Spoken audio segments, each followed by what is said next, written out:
Paano mag-automatic pin yung link ng subscription kagaya nito guys? Kapag kayo ay monetize na sa subscription at para mabilis makita ng ating mga viewers, para kung gustong mag-subscribe sa ating page, ay mabilis silang makita ang ating subscription link. Paano nga ba tayo mag-link ng ating subscription? Dito sa comment section. Dahil marami kasing nagtatanong sa atin guys kung paano natin ginawa no, maging automatic ang ating pin yung sa subscription. Kaya panoorin nyo lang tong video na to hanggang dulo para malaman nyo kung paano mag-automatic pin ng link sa subscription sa comment section sa lahat ng content na ina-upload natin dito sa Facebook. Kaya tara, let's go! Sundan nyo ako.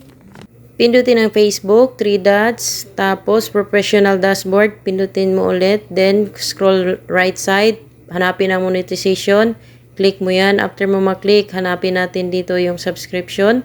Pag mahanap na natin, click na natin yan, after nyan, dito tayo sa management. Pindutin ang pin comment dito guys, kailangan nyo lang pong i-turn on yan para automatic mag-pin yung comment sa inyong subscription sa lahat ng content na i-upload nyo sa Facebook. Tulad nito guys. I hope may natutunan. Follow and share. Thanks for watching.